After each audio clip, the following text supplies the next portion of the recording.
Ayan, mapagpalang araw mga ka-installer. For today's video ay papasilip ko lang yung ginagawa namin na double deck. Bale, meron kaming ginagawa na 7 na double deck dito.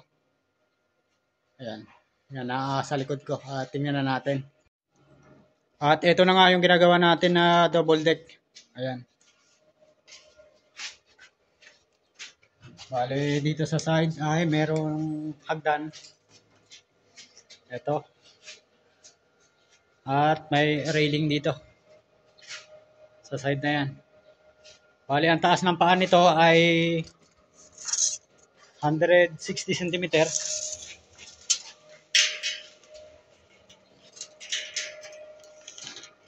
Ayan po, 160 cm ang taas niya. At itong isang paan niya medyo naka-slope. Nakatagilid po yan.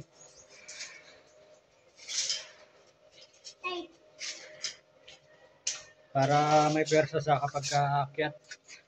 Hindi basta-basta tutumba. Dito sa bandang taas, ang lapad niya, ayan, 76 cm sa taas. At sa pinakang ibaba naman ay kawit natin dyan. Yan, nasa 92.5 cm yung sa ilalim. Sa pinakapaa, yung nakalapat sa sahig. At itong pinakahigaan naman, sa bandang itaas. Ito po, nasa yan, 80 cm yung itaas niya, higaan. At dito naman sa ibaba, mas malapad yan dahil naka-slope nga siya. Yan, nasa 90 cm po ang lapad ng ibaba. At ang haba naman ito,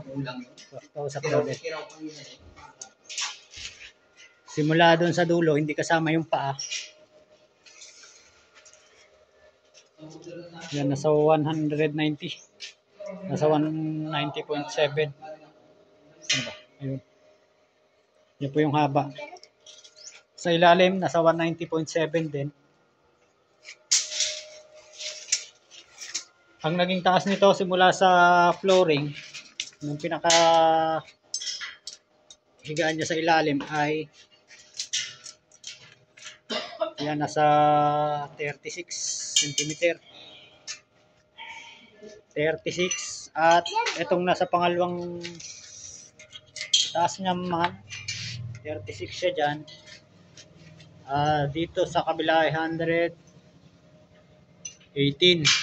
Sa slope po yan. Dito sa kabilang may slope. Pero dito sa nasa hulog ay nasa 35 lang ito.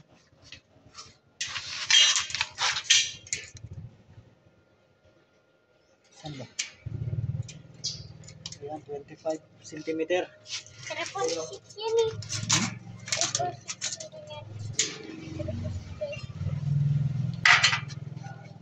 Saan ba? Ayan, 25.5 cm.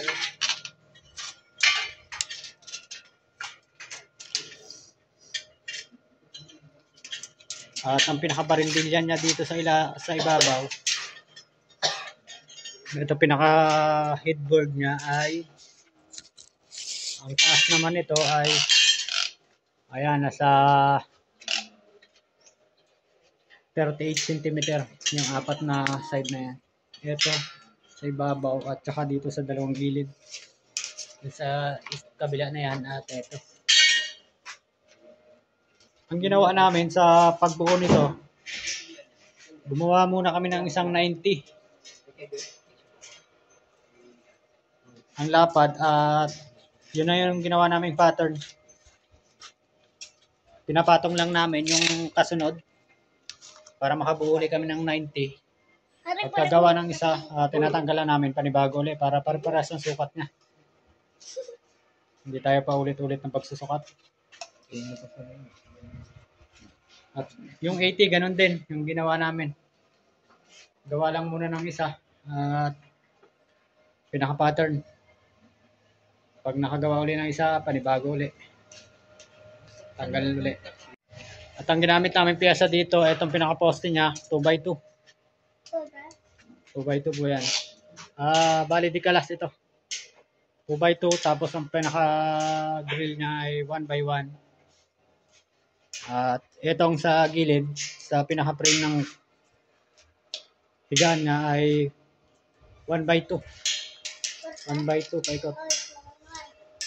At 1x1 itong pinakapatungan naman na. Bali lalagyan pa po ito ng plywood. 1x1. Ito 1x1 din. Ito 1x2. Sa hagdan 2x2. Ganun din itong isa. Pakita lang natin yung poste.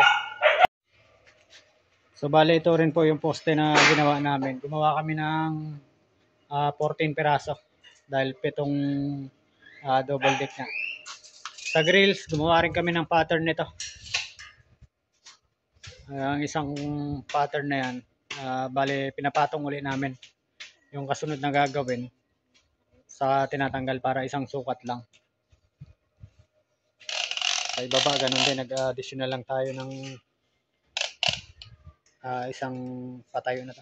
Itong isang side na to dahil dito nga sa kabila ay maikli lang siya. Nasa 80 lang yung ilalim. Sa kabila naman ay nasa 90 siya. Hanggang dito lang yung isa. At ito na rin yung ibang hagdan na ginawa namin para pagbuo, sasalpak na lang. 6 pa yung hindi namin nabubuo. Bali mamaya magsisimula na kami magbuo niyan. I-grind lang namin itong mga poste. At epoxy. Ayan, meron pa tayong ibang ginawa, yung pang single. Bali na sa ilalim na siya. Kompleto na kami ng paa at saka yung mga panghigaan. Bali mamaya pagpapatuloy na natin yung pagbubuo. Susunod na video, titingnan natin kung ano-ano mga nagamit naming materyales dito. Sa 7 double deck at isang single.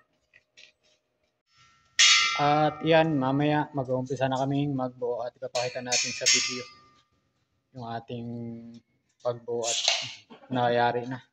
Bali ito ay bubuhin pa namin sa lalagyan pa namin ng tornilyo. At doon na sa kwarto papainal ng pagbubuo. Bali naka-sample lang tayo dyan.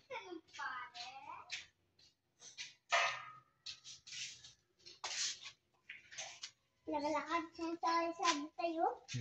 Nagalakad siya sa isada. No. Dito ako gumagawa ng hagdan. May pinaka-pattern ako dyan na nakaguhit na para pare-parehas ng sukat.